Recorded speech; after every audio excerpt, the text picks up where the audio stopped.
Hi, I'm Karan Thapar. Over the last few years, I hope you've been watching my program, The Interview on the Wire.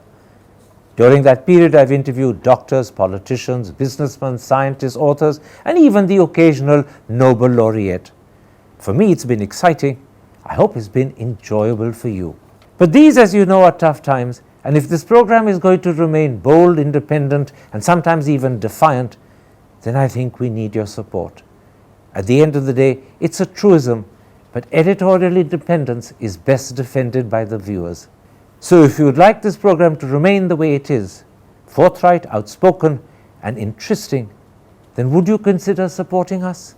All you have to do is to click on the description at the bottom. But more than anything else, I hope you will continue to watch the interview. Your viewership means an awful lot to me.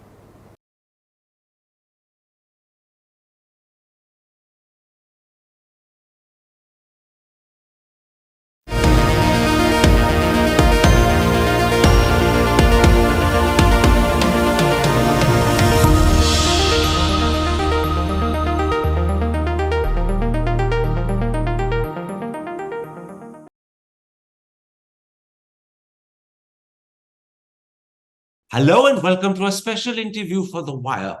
We all know Bishan Singh Bedi as one of the world's greatest spin bowlers. But what we don't know is that he was also a very fine human being.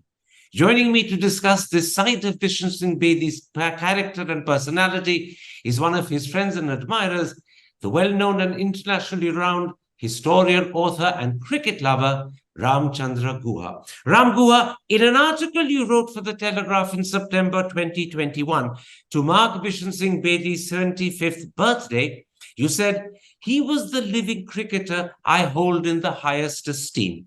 You added, "This is not just for his achievements on the field, but even more for how he conducted himself off it. He is a rare example of a great cricketer who is also a very fine human being." This is the side of Bishan Singh Bedi that I want to talk to you about today. Before I come to details, give me an example of why you consider Bedi a very fine human being. Look, Karan, I'll talk about that, of course, and the interview is going to focus on Bishan, the human being. But let me say a little bit about his greatness as a cricketer, just a little bit. He was one of India's greatest spin bowlers. He was part of the Indian team that defeated England, West Indies, Australia, and New Zealand abroad. The first time we defeated these four countries overseas at a time when we were relatively newly independent, in awe of foreign powers. Bishan was part of these four winning teams. So it's extraordinary. He also was a great motivator of young cricketers, which we may talk about. But in the context of domestic cricket, he, along with Karnataka, Erapalli Prasanna in Karnataka, Bishan Bedi in Delhi successfully challenged the hegemony of Bombay. Bombay won the Ranji Trophy 16 times in a row between 1958 and 1974. It supplied usually 8 out of 11 members to the Indian team. And Bedi in the north and Prasanna in the south nurtured cricketers elsewhere. So that the Indian team became truly Indian, with people from all over India, not the preserve of one province alone. A little bit like, I mean, again, this is an analogy that would appeal to your viewers who are very keenly interested in Indian politics. Just as, people like Deve Gowda, Narasimha Rao, Narendra Modi have made sure that not every prime minister comes from Uttar Pradesh, unlike Vajpayee, Shastri, Rajiv Gandhi, Indira Gandhi, Jawaharlal Nehru. So kind of the decentering of Indian politics we know about, but the decentering and the democratization of Indian cricket, Bishan Singh Bedi played a very important role. Now, as a human being, he was extraordinarily generous. He was a wonderful friend. He was an inspired teacher. And he had absolutely no heirs. Famous people in India, dare I say it, Karan, particularly famous men, men who are CEOs of companies, generals in the army, successful film stars, editors of newspapers or TV channels, have a kind of akhanda, kind of arrogance about them. And Bishan was just an utterly decent, delightful, down-to-earth, transparent human being, even at the height of his success. Now, you're right. In his early years as a cricketer, he campaigned tirelessly for the rights of players and against the conniving ways of our administrators, for which he paid a price.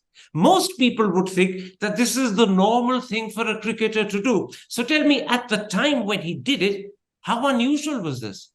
It was very unusual because the people who ran the board had all the authority. They could not deselect you from a team. They could concoct arbitrary disciplinary charges against you. They could intrigue. They could play favorites. And to stand up, and they wanted individuals to be loyal to them. So the secretary of the president of the board and the chairman of the selectors would play favorites so that he had kind of, different people on a string. And this is often what leaders do. I mean, manipulative leaders do. And Bishan fought for players as a whole so that they would be paid fairly, so they would have proper rights, they would be treated with dignity, and he suffered for it. I mean, he gave an interview once for which he was dismissed from the Indian team, even though he was the best bowler. On another occasion, he probably accurately charged the English cricket team with sharp practice, for which he was denied his benefit. Northamptonshire, the county for which he had played, and for which he was the most successful bowler for 5 years, denied him a benefit. So, on grounds of principle, cricketing principle, standing for equal rights to players, standing for fair play, against cheating, cost him dearly, personally. And that's the kind of sacrifice virtually no Indian cricketer has ever made. Now you say, as a consequence of Bishan Singh Bedi's efforts, and I'm quoting you, if Indian cricketers are compensated far better now, it is due to the struggles on their behalf by men like Bishan Singh Bedi. Do young cricketers today, many of whom earn a small fortune, realize this? Do they know, or are they aware of how much they owe Bishan Singh Bedi? So it's not just Bishan Singh Bedi. I'd say, of course, he was the most forthright, most direct, most courageous in fighting for players' rights. But Mohinder Ramanath, his Delhi colleague, also Sunil Gavaskar. This was a time in the 1970s, Karan, when Indian cricketers were paid abysmally. There was even a stage where they were paid 50 rupees per day of a test match. And once they won a test match in 4 days, and they would not dock the wages for the 5th day because they had been so good they finished the match in 4 days. Now, then came along Kerry Packer, who started playing Australian players better, and he started World Series cricket.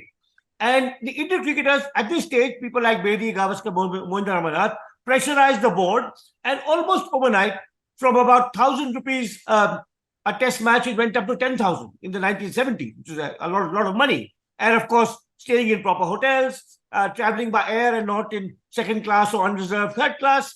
So all of this, incrementally, the Indian Cricket Board started treating Indian cricketers better, paying them more fairly. Then, of course, you had the onset of television in the 1980s, following our World Cup victory of 1983. And with television rights, there was more money in the kitty. And much later, with the IPL, there was an even greater enhancement of the revenues of the board. So the players' fees commensurately increased. But the first impetus, almost like you could say, if I was to draw another analogy, if Jawaharlal Nehru had been a dictator, like a Pakistani military dictator, and not nurtured democracy, we wouldn't have had the flourishing electoral democracy we have now. So Bishan started the first fight for players' rights, for fair compensation. And now, of course, Indian players are paid extremely well, which they deserve. But to answer your question, they would have no clue that it is the cricketers of the 70s whose struggles and whose commitment to fair treatment paved the way for how privileged and Indian cricketers are now today. And just to repeat how you began that answer, you said the most courageous, the most direct, the most forthright fighting for cricketers' rights was Bishan Singh Bedi. Now, after retirement, you say Bedi eschewed lucrative commentary contracts to nurture and mentor young cricketers in the coaching camps he ran. This was a deliberate decision that he took, and I presume it cost him huge sums of money, which he could have made, and which were made by people like Sunil Gavaskar and Ravi Shastri when they did commentary. He didn't make that money because he believed nurturing and training young cricketers was his priority. It was not just his priority, it was his calling. It was his duty and his obligation to give back to the game and give back to young people. So, he ran a summer camp at Chair for cricketers. And, cricketers would stay with him. He would, often pay for them. And many of the great, fine Indian spinners of later generations were mentored by him. The last time I saw Bishan, which was about a year before he died, he had a stroke and he was not well. And I went with our mutual friend Rajdeep Sardesai, who was also very close to Bishan, because his father had played with Bishan, and he could talk a little bit. And I said, Bishan, and while I was with Bishan, I called one of his proteges, Sunil Joshi, who had played for India as a left-arm spinner. And I said, Joe, Paji is on the line. And he abandoned what he was doing, talked to me, and then told me, he said, I owe everything to Bishan. He made me a much better bowler. Now, and there were dozens of people like this. And he loved working with young people. Also, by the way, two other things I'd say about his what he gave of his knowledge to other cricketers. One was, after making Delhi a great force in Ranji Trophy cricket, and then he retired. Then he went to his native Punjab. He was born in Amritsar and grew up there. And he nurtured a Punjab team which won the first time Punjab won a Ranji Trophy. Bishan was the coach. And there's several beautiful stories about this I'd like to tell. One was, Bishan hated indiscipline. So in one of the early matches, one of the best batsmen in Punjab got 100 and was given out, and he disputed the umpire's decision. And Bishan was so upset, although he got 100, he dropped him from the next match. He said, on the field, the umpire's word is law. Another story, when they won the championship, Punjab for the first time, mentored by Bishan, the team of 11 youngsters rushed off the field and prostrated themselves before him. And he said, wait a minute, you should be thanking my coach whom he brought along. He brought along a 75-year-old man called Gyan Prakash, whom no one knows, but was Bishan's coach. He said, he is my guru. He is responsible for your success today because he gave me to the world of cricket. Now, that is the kind. Then after Punjab, he went to J&K. And he made Jammu and Kashmir, an outstanding team in a kind of, at a time when there was terrorism in Kashmir and, all of that. So that kind of courage he had, he was even willing to go and coach the Afghanistan team. So he would do anything for cricket, anything at all for cricket. Now, you point out that he did a lot more than just train young cricketers. You write, in fact, about his incredible generosity to them. You say he would regularly take young cricketers on educative tours of England, raising funds and arranging matches for them himself. You also say cricketers from the Mufassal would often stay at Bedi's home. It seems he was more than just a coach. He was a father figure for these young aspiring cricketers. Yes, I think absolutely. I think one must say that, for people like me, or anyone who knew him, whether it was a cricketer or a younger friend like myself, Bishan was kind of moral compass. He kept us whole and together. But for Bishan, his wife, Anju, was a moral compass. She recognized that Bishan was unique, remarkable, but also fallible. He was reckless, impetuous, sometimes excessively prone to getting into controversy. And she kept him anchored. And that home that she ran for Bishan, and the stability and security and, you could say, solidity she provided Bishan, was used gratefully by people like me who just went for lunch or dinner, or cricketers who could stay there, because that was the kind of caring home that Anju Bedi ran for her remarkable husband. But the amazing thing is that it wasn't just young cricketers who benefited from his remarkable generosity. You write of an occasion when the Indian hockey team was in Bangalore at the same time as the Indian cricket team. The cricketers were put up in plush 5-star hotels. The hockey players were housed in a modest dormitory in the Kanti Rava Stadium. Bishan instinctively felt the injustice of this. And I'm now going to quote what you've written. You say, Bedi, perhaps the only Indian cricketer who would have recognized the injustice of it all, took them out for dinner, I believe, more than once. 10 years later, when the hockey player Surjit Singh tragically died in a road accident, Bedi quietly donated proceeds from his benefit match to the hockey player's family. This is a side of him no one knew of until you wrote about it. He kept it secret and hidden. Absolutely. And I got to know it through accident. This is that incident when he was captain of the Indian team, and the Indian team was staying in the West End Hotel, which Karan, in Bangalore, which is one of our nicest hotels in 30 acres of garden. And the hockey team was staying in a dormitory. This occurred in 1976 when Bishan was captain of the Indian team. And someone who was with the team, one of the managers told me this story. I got to know Bishan much, much later. And that was the kind of person he was. I mean, any other Indian captain, instead of taking and the hockey players, by the way, were then better than the cricketers, because in 1975, a year previously, we had won the Hockey World Cup. Till the last time. So they were the greatest hockey players in the world. But because India is a one sport nation where hockey players, footballers, and today wrestlers are treated much worse than cricketers, they were put up in some dormitory. But Bishan was appalled by this. They were getting 100 rupees a day. The test cricketers were getting 10,000 for their services, along with this fancy hotel.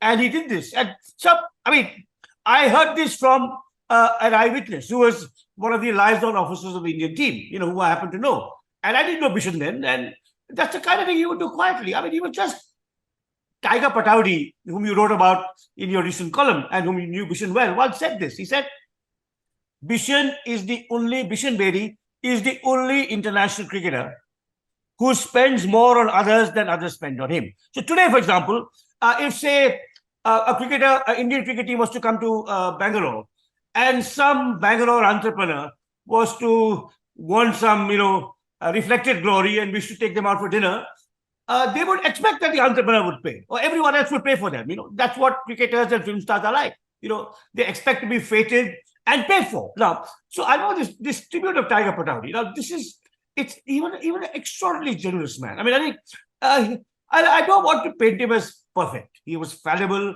He was blunt. Outspoken. Sometimes he used words and phrases he should not have used, but his dignity, his integrity, his loyalty, his strength of character, and his absolute, principle. I think that was it was very special. I did quite a lot of it. I've been thinking quite a lot about Bishan since he died, and I think his humanity and his compassion and his generosity and his strength of character, and came a lot from his faith. I think it came from his Sikh faith. I mean, and I think he was, in that sense, as you know, Karan, being from the Punjab yourself, the Sikhs are a very proud, but also a very independent-minded and very community-oriented people, at their best. And I think Bishan was that kind of man. And of course, he did not make him at all sectarian. I mean, he had Hindu, Muslim, Parsi friends. I mean, one of his closest friends who's written about him since he died was the Pakistani cricketer Intaqab Alam. The other was the Bombay Parsi Farooq Engineer. But I think a lot of this he was anchored in his faith. And I think there's something special about Sikhism. I mean, I think that the fact that Guru Nanak left the Hindu faith because he could not abide the caste system and the treatment of women, I think says something about the origins of Sikhism. And I think Bishan captured that in his character. Now, before we go further, I want to introduce a comment you make about Indian cricket today. You write, it is one of the sad truths about Indian cricket today that the greater the cricketer, the more opportunistic and spineless the human being. Cricketers with fame and wealth always seek to stay on the right side of the administrators of the Board of Control for Cricket in India, always curry favor with politicians, and never take a stand on matters of personal ethics or political principle. This is where Bishan Singh Bedi really stands out and establishes greatness. Am I right? He was a man who was never scared and never hesitated to speak his mind. Absolutely. And I'd add one more something to that statement of mine, which I stand by. The greater the cricketer, the more deferential to authority and the less averse to taking risks, even on matters of principle. That's true also of film stars. The more successful the Indian film star, the more obsequious towards those in power. I mean, Amitabh Bachchan and Shah Rukh Khan, like Sachin Tendulkar and, and people like Sachin and MS Dhoni, will never challenge anyone in power. It could be the Congress yesterday, it could be the BJP today. I mean, even on matters of principle, they always want to be on the right side of whoever is in power, whether it's Rahul Gandhi or Narendra Modi. I mean, it's interesting. If you look at issues in the film industry, on, for example, communal politics in the film industry or ill treatment of young women, it's never the superstars will speak. Never, never. And this is so unlike America, where you will have a Clint Eastwood. You will have a great basketball player, the best basketball player speaking against racial discrimination. I mean, You'll have Meryl Streep, for example, speaking out. This does not happen. So I think I single out cricketers and film stars, Karan, because they are the two most widely adored Indians. I mean, these are our two great popular passions. And we deify our film stars, we deify our cricketers even more. But they stand, whatever the achievements on the screen or in the cricket field, in everyday life, they stand for our worst values, for obsequiousness, for pusillanimity, for careerism, for opportunism, and all of that. And Bishan was different. When he was captain of the Indian cricket team, he behaved in the same way as when he was a reserve for the Punjab University team. I mean, he was always the same, a personal principle of courage, of commitment. And he really stands out among superstars, but successful Indian men. I mean, it is true by industrialists too. I mean, you know how obsequious our industrialists are. And again, Rahul Bajaj may have been the only exception, just as Bishan was in cricket, who stood for something larger than making money or acquiring power. And that's really why we remember him. That's why there's been such an extraordinary outpouring of tributes after he passed away. And you will not see this for a much even greater cricketer when he passes away. Let's focus a little on the acuity with which and the forthrightness with which and the courage with which Bishan would tackle political subjects that celebrities, cricketers, film stars literally keep miles away from. In 2020, Bedi wrote an article for the Indian Express. This is one of the points he made, and I'm quoting, "The one thing that has really pulled this nation down is sycophancy. I have experienced this in the past, and now I see it all the time. Even the young and educated are joining the political conundrum and are reluctant to raise their voice. The reason? Sycophancy." That was a very forthright statement by a man who had correctly diagnosed one of the worst failings of our country. We are naturally sycophantic. He spotted it, he spoke about it, and he had no hesitation writing about it, even if it would cost him his celebrity status. No, it's a very acute and perceptive analysis of what is really a besetting weakness in our national character, and it's in every sphere. If, for example, you would know, since you live in Delhi, if someone is has just been promoted from additional secretary to secretary, you see the deference in the office. And when there's a week for that person to retire and a new secretary is going to come, you'll see how the attention shifts to his or her successor. So chamchagiri, we are a nation of chamchas. That's why deify people. That's why we have this disgusting personality cult of Narendra Modi, which is disfiguring our democracy. And Ambedkar warned about this. He said bhakti or hero worship in politics will lead to the degradation of democracy. But it's there every day. Other spheres, I mean, in cricket too. I mean, the way Kohli or Dhoni are elevated over their teammates. This is not true of Ben Stokes. I mean, Ben Stokes in England or Ricky Ponting in America, in Australia. Yeah.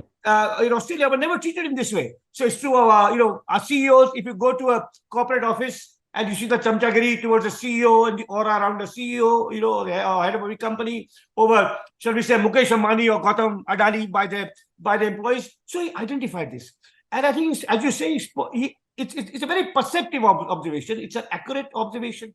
It's a telling observation that should make us introspect about where we are as a culture and as a nation. And one last thing, Karan, that article is also not just compellingly argued, but most elegantly worded. It was probably one of the best written articles to appear in the edit page of the Indian Express that year. So, Bishan took care over his words too. He was an educated man. I think he may even be the first class student in Guru Nanak Dev University. And again, that also marks him out, Karan, because every other cricketer needs a ghostwriter. Firstly, their views may not be their own, but even if they are, somebody else has, written them for him. So I would urge, he wrote very rarely, and it's a great pity he never wrote his autobiography, which he had thought of doing, but for various reasons he never did. Because not only would have been moving, informative, educational,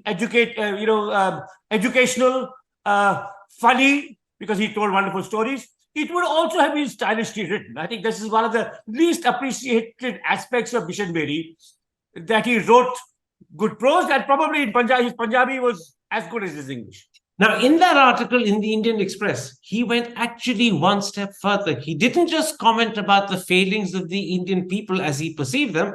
He also criticized the Modi government, something that celebrities never do. He wrote about the unplanned COVID-19 lockdown, and this is what he said. It highlights the utter lack of compassion in our politicians who enforced the sudden and complete lockdown. And I imagine he's not just the only cricketer, but he's probably the only Indian sports person to have spoken like this about a government in power and about a prime minister who can be pretty vengeful when people criticize him. Yet that didn't deter Bishan Singh Bedi. Yeah, absolutely. And it's also a very telling and accurate comment, Bishan, about the lack of compassion of our prime minister. The COVID is one example. Demonetization and its consequences another, where he expressed no remorse or regret. Look at this week, Karan, marks the 6-month anniversary of the onset of the crisis in Manipur. And you've done many good interviews on Manipur, and I'm praise you for that. Other people have spoken on Manipur. I'm glad Rahul Gandhi went to Manipur. Our citizens groups have been to Manipur. Brave social workers like Harsh Mandar have taken teams there. Our prime minister has been silent. Can you think of if Alabama was absolutely divided? If there was a 6-month-old civil war in Alabama that lasted 6 months, Biden would not have gone there, would not have spoken about it, would have not to bring about reconciliation between whatever Hispanics and whites or African blacks and whites or whoever were the disputing groups. It just shows a coldness and a lack of compassion. And that shows his intelligence, his analytical intelligence, not just the goodness of his heart that he felt for the victims of COVID, that of course, but also his sharpness and his acuity, that he understood that our prime minister was a heartless man who had no compassion. Now, just how unique and special Bishan Singh Bedi was emerges from the following sentence that you have written. I'm quoting you. If Tendulkar or Gavaskar or Kohli or Dhoni or Ganguly have half the strength of character that Bishan Bedi has, Indian cricket would be run in a more democratic and transparent manner, be more accountable to all its stakeholders, and not be so cravenly sycophantic of the political class. That is a wonderful compliment, indeed a tribute to Bedi. But by the very same token, it's also a rather sad comment on other cricketers. Absolutely. So I wrote that, I think, in 2 or 3 years ago, 2020 or 21. Right. Well before Mr. Jay Shah became secretary of the board. Now, why is Mr. Jay Shah secretary of the board? Because he's Amit Shah's son. He has no other qualification.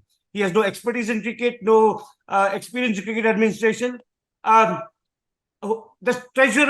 past treasurer of the board and now the IPL chairman, which is a very powerful post, is Mr. Arun Dhumal. What is his qualification? He's the son of one former chief minister and the brother of a serving cabinet minister. That's all. Now, the BCCI is captive to the BJP. And the sycophancy towards Jay Shah by our BCCI commentators, including the people you mentioned, like Ravi Shastri and others. The World Cup is on, the camera will pan to them, and they say, Mr. Jay Shah, and look at the great job he's doing running Indian cricket. Actually, he's not running Indian cricket at all. I mean, other people are, and sometimes running the ground. But he must take all the credit because he's Amit Shah's son. Now, this kind of the fact that no cricketer, no cricket journalist can talk about the moral, political, and economic corruption of the BCCI. It's an utter scandal that the stadium in Ahmedabad is named after the Prime Minister. It's an equal scandal that all the most prestigious matches are played there in Ahmedabad, even though Mumbai, Kolkata, and Chennai have more storied cricketing histories and more active cricket followers. That's where the best matches should be played. Now, you will not find the BCCI commentary team composed of former test cricketers talking about it.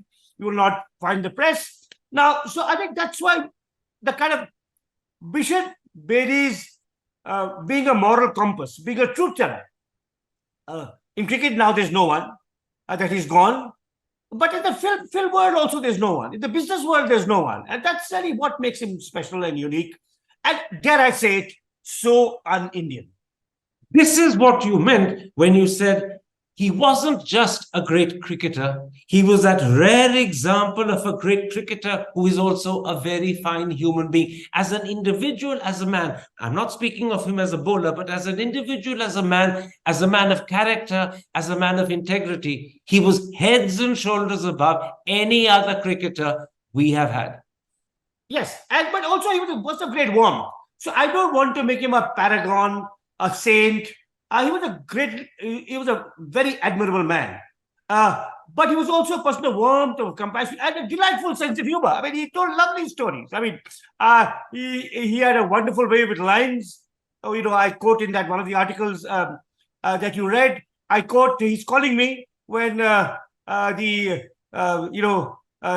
Anna Hazare movement was on, and everyone was saying Lokpal, Lokpal, Lokpal, and the last month before that they'd been saying something else, and he said, Ram, we don't need a Lokpak bill. We need an anti-herd instinct bill. I think, which is a delightful sense of, and often very witty sense of humor. So he was just a larger than life figure, and I think it was a great privilege to have known him. I first met him when I was a schoolboy. I befriended him when I was probably in my early 40s, and I probably knew him reasonably well for about 20 years. And to have known him as a friend, of course, as a schoolboy and as a passionate cricket lover, I greatly admired his spin bowling skills. And it was always a joy to watch him bowl. But, I think everyone who knew Bishan, you did not have to be a cricketer. If you're a cricketer, he taught you some special things about what the game and what it meant. But if you're just a friend, a companion, he made you a better human being. But it was a joyous experience. It was not just educative, because he was warm, funny, mischievous, playful, with a lovely, loud laugh. He was just a terrific guy. We've come to the end of this interview, but before I let you go, there's a wonderful story about Bishan Singh Bedi and the former British Prime Minister John Major. And I think that story sums up the high regard with which Bishan was held by lovers of cricket all over the world. Can you repeat that story for the audience? Yes, so it was